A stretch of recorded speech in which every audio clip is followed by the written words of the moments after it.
السلام علیکم ورحمۃ اللہ وبرکاتہ۔ امید کرتی ہوں آپ سب خیریت سے ہوں گے۔ آج کی اس ویڈیو میں آپ کو استغفار کی ایک بہت ہی حیرت انگیز کہانی سناؤں گی، جس سے آپ بہت زیادہ سبق حاصل کریں گے۔ یہ ایک بردر کی سٹوری ہے۔ ان کی زندگی میں بہت سی مشکلات آئی تھی۔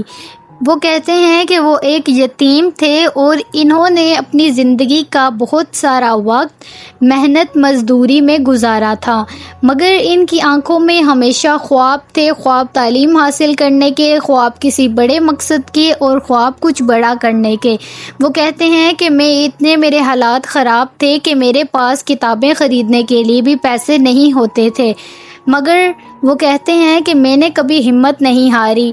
میں گاؤں کی لائبریری میں جا کر کتابیں پڑھتا تھا اور جو کچھ بھی پڑھتا تھا وہ اپنے دل میں بٹھا لیتا تھا۔ ایک دن میرے دوست نے، جن کا نام لینے سے انہوں نے منع کیا ہے، کہتے ہیں کہ وہ شہر میں رہتا تھا۔ ایک دن وہ گاؤں آیا ہمارے۔ اس نے مجھے بتایا کہ ایک نئی ویب سائٹ دریافت ہوئی ہے جہاں دنیا بھر کی خبریں اور دلچسپ معلومات ملتی ہے۔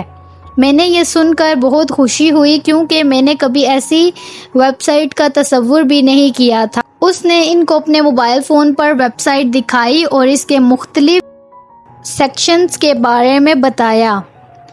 ان کو یہ ویب سائٹ بہت ہی زیادہ پسند آئی۔ وہ ہر روز اپنے کام کے بعد وقت نکال کر گاؤں کے انٹرنیٹ کیفے میں جا کر ویب سائٹ پر خبریں پڑھتے تھے۔ وہ عالمی حالات سے لے کر سائنس، ٹیکنالوجی، کھیل اور صحت کے بارے میں پڑھنے لگے۔ ان کی معلومات میں بہت زیادہ اضافہ ہوا اور ان کے دل میں ایک نئی روشنی پیدا ہو گئی۔ ایک دن انہوں نے ویب سائٹ پر ایک آرٹیکل پڑھا جس میں بتایا گیا کہ کیسے دنیا کے مختلف حصوں میں لوگ اپنی زندگیوں میں تبدیلی لا رہے ہیں، جس میں استغفار کی اہمیت اور فضیلت کے بارے میں بتایا جا رہا تھا۔ انہوں نے اس ویب سائٹ کو کھولا اور اس میں استغفار کے بارے میں، اس کی فضیلت بھی جانی، اس کا مطلب اور اس کی اہمیت کے بارے میں معلومات حاصل کی۔ جب انہوں نے اس سے معجزات کے بارے میں پڑھا تو انہوں نے اس کے بارے میں ریسرچ کی اور انہیں معلوم ہوا کہ استغفار جو ہے وہ بہت ہی طاقتور عمل ہے، اور انہوں نے اپنے دل میں یہ بات کر لی کہ وہ بھی استغفار کا ورد کریں گے، اور انہیں اس بات کا معلوم ہو گیا کہ دنیا کے مختلف حصوں میں لوگ اپنی زندگیوں میں تبدیلی لا رہے ہیں استغفار کے ذریعے۔ تو انہوں نے بھی فیصلہ کر لیا کہ یہ بھی اب سے ورد کریں گے۔ یہ آرٹیکل ان کے دل کو چھو گیا۔ یہ اپنے گاؤں میں بھی کچھ مثبت تبدیلیاں لانا چاہتے تھے۔ اپنے گاؤں کے بچوں کے لیے ایک تعلیمی پروگرام شروع کیا جس میں وہ انہیں مفت تعلیم دیتے تھے، اور آرٹیکل سے حاصل کردہ معلومات جو انہوں نے حاصل کی تھی اس کو شیئر بھی کرتے تھے۔ ان کی محنت اور عزم نے جلد ہی رنگ لانا شروع کر دیے۔